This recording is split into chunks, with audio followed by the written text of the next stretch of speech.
rule number three, make friends with people who want the best for you. This is a particularly interesting one these days, I think, because we connect with people all over the world that we don't meet face to face. You know, there's kind of rule of thumb for that, which is if you have a friend and you tell them bad news, they're actually sad, and you can tell them. They will listen. You know, they'll listen. They'll take the damn pain.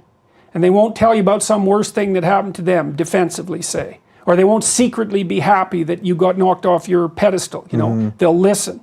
And then the other thing is if you have a friend and something good happens to you, they're happy.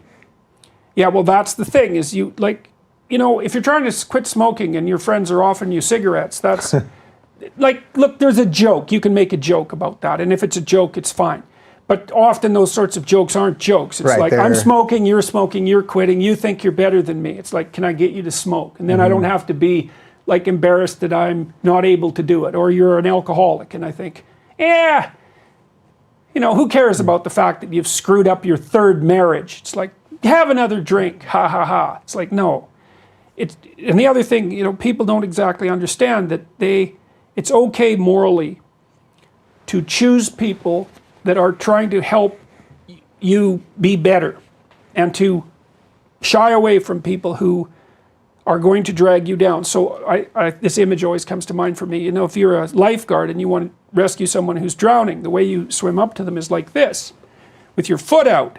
And the reason is, well, maybe they're panicking, and 2 drowned people is not an improvement over 1.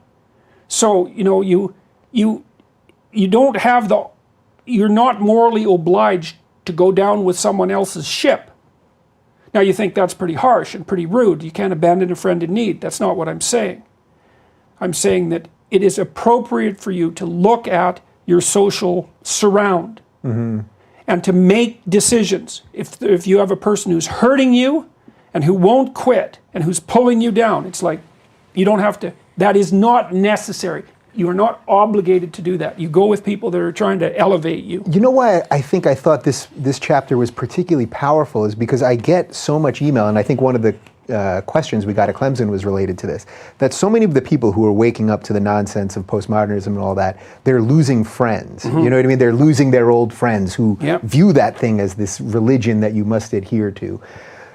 But what I've found, even though I did lose a lot of friends over the last couple of years from my old life, even though I'm the same me that I always was, is that I've gained newer, richer friends, including the guy sitting right across from me right now. And that is a powerful thing. You can shed people too. Yes. Well, you actually are obligated to. It's like you are not obligated to associate with people who are making your life worse, or who are even more, and I would say this more profoundly in some sense, you are obligated not to associate with people who are trying to damage the structure of being. Your being, so the family being, social being, all of that. It's like, no, wrong, move away. And you think, well, you know, that's cruel. It's like, it's not cruel. You're sending a message. This sort of behavior is not to be tolerated. Plus, if you make a success out of yourself, let's say, that you develop your character, well, then you're a